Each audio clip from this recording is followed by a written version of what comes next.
iconic book launch. As former secretary to the government of the Federation, Boss Mustafa yesterday said his then principal, former President Muhammadu Buhari, during his administration, allowed institutions of state to work and prioritized structure over flamboyance. Boss Mustafa said Buhari would be remembered not for political theatrics, but for a legacy defined by disciplined leadership, institutional reform and long-term governance frameworks.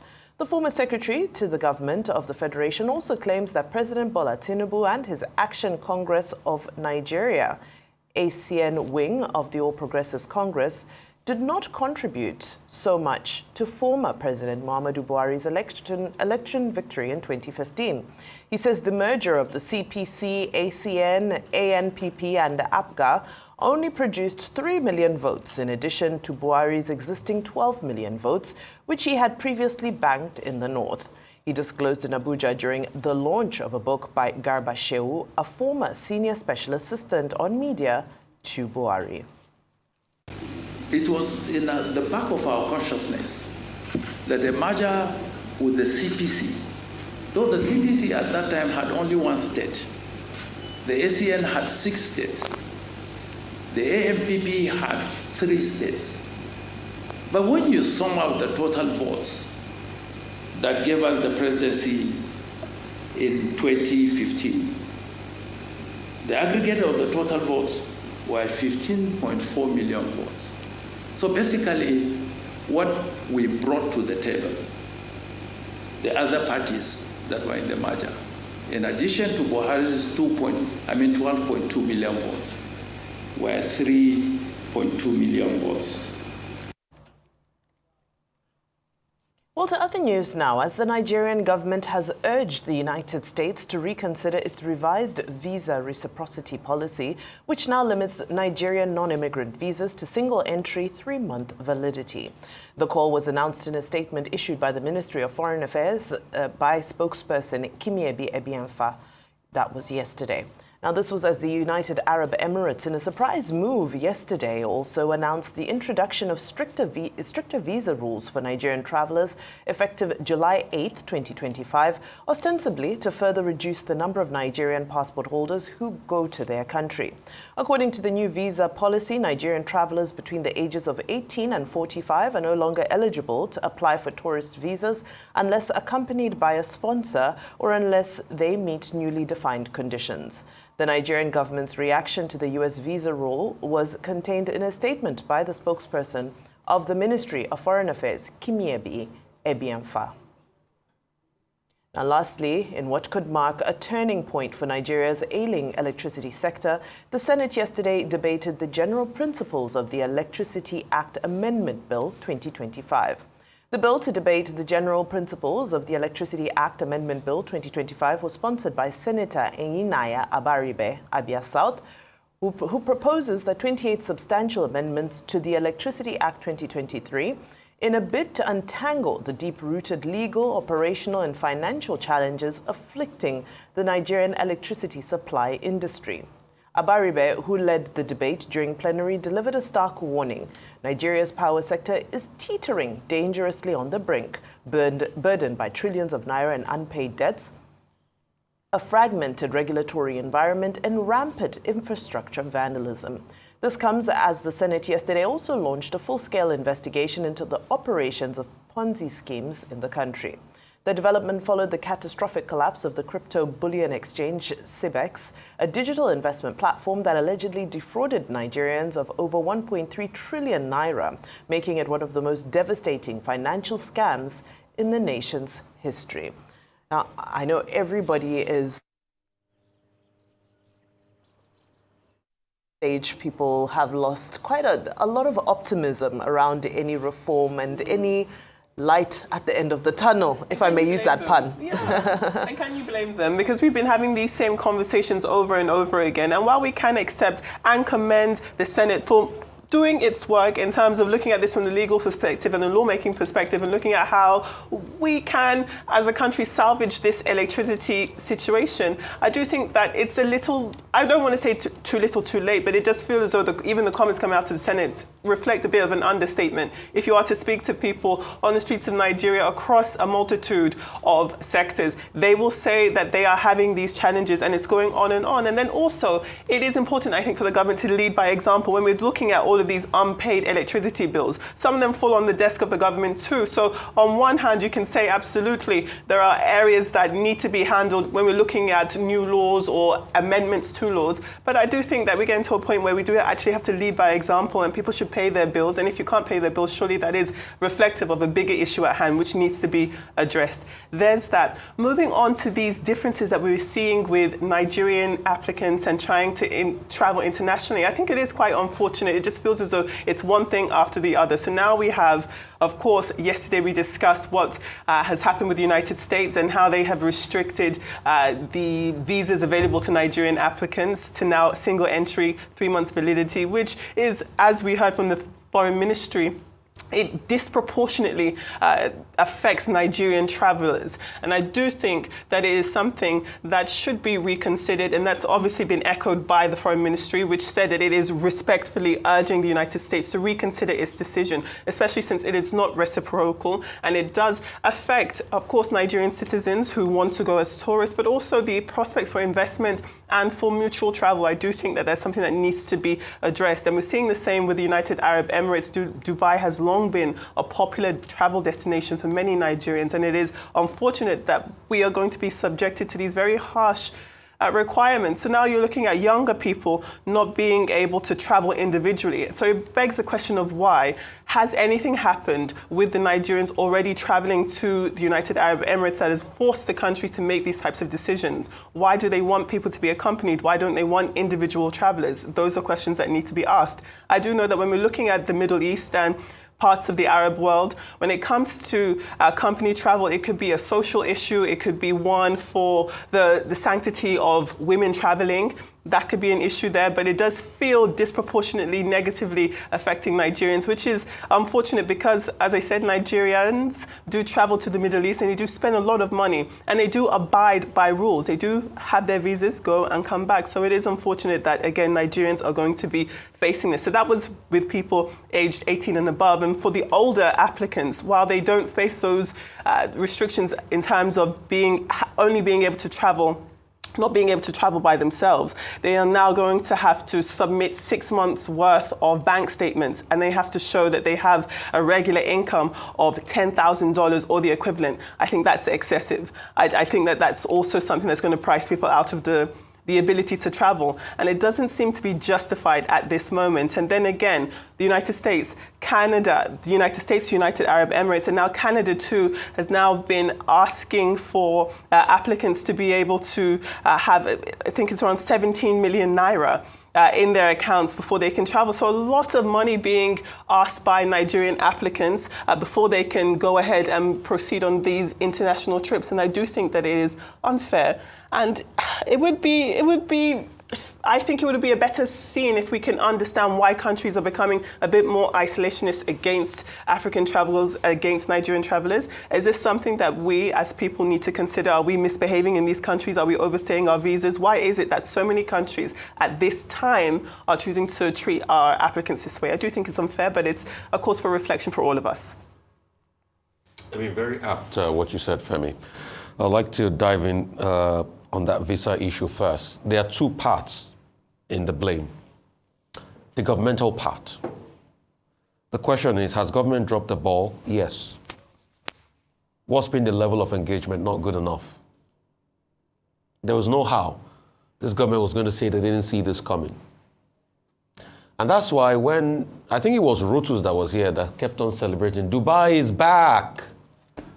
I said, please don't celebrate so quickly. Because even after the announcement of that Dubai is back, and we followed that story, we saw things have not been easy as regards getting in there. So what have we done as a government? Secondly, Femi Vimbai, this is over 2 years. How can a country go 2 years without having ambassadors? Yeah. Where are the ambassadors to be able to engage? So these are the things we keep saying. Big gaps. So now we started engagement yesterday. I saw Minister of Interior going to visit the American ambassador and the likes. The engagement is quite poor. Also, what do we give them in return if you want to cite the law of reciprocity? Although our own camp has explained that it's not about reciprocity. But somebody like Vimbai doesn't feel that way. Vimbai knows what her Zimbabwean comrades passed through to be able to get a visa and get into Nigeria, which she enunciated yesterday. So there's a problem there. There's an air of government failing in its responsibility. And I keep saying the respect of your citizens is important.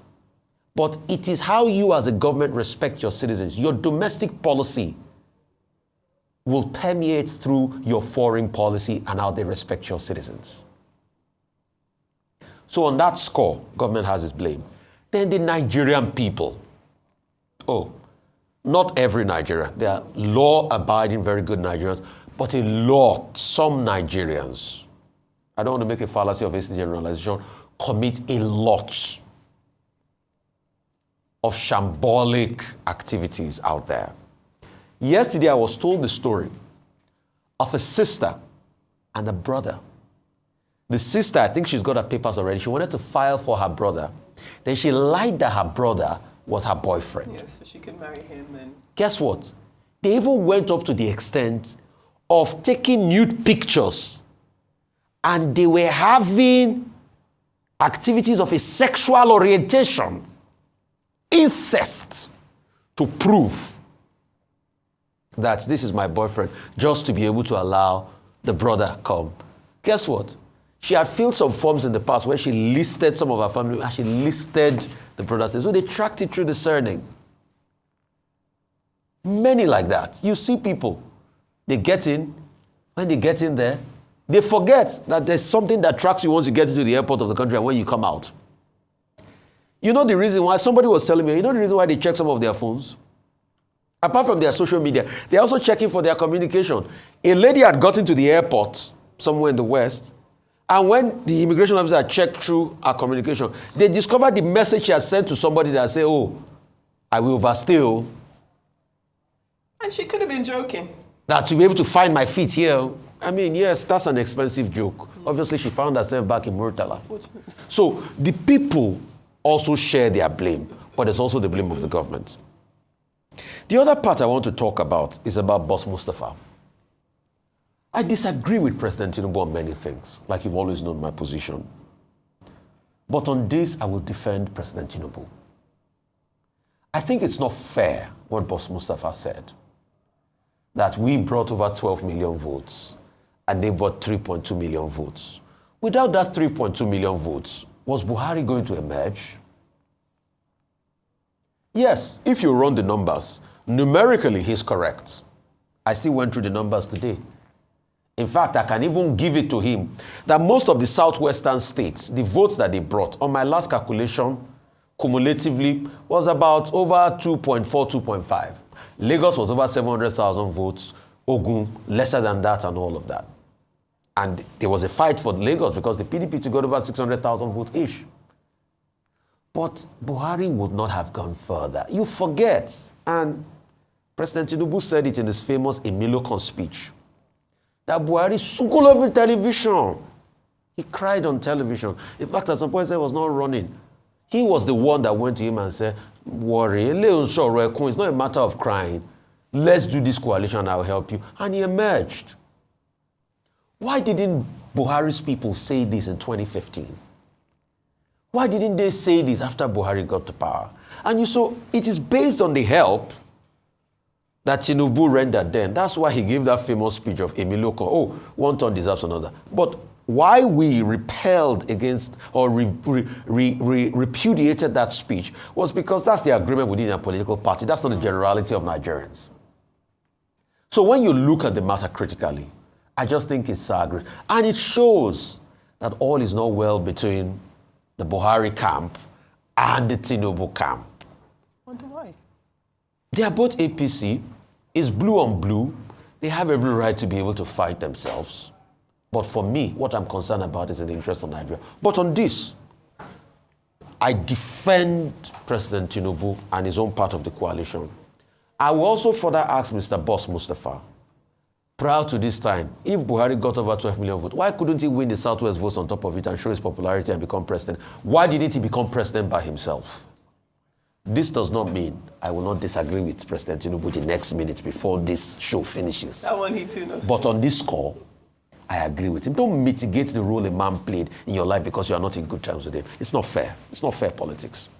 I yield the floor. Absolutely. I totally agree with you on this one, Rufai, because what I saw it as somewhat of a subtle threat, really, as we see the various political pieces of the puzzle begin to move around and people begin to align themselves and position themselves in the road to 2027.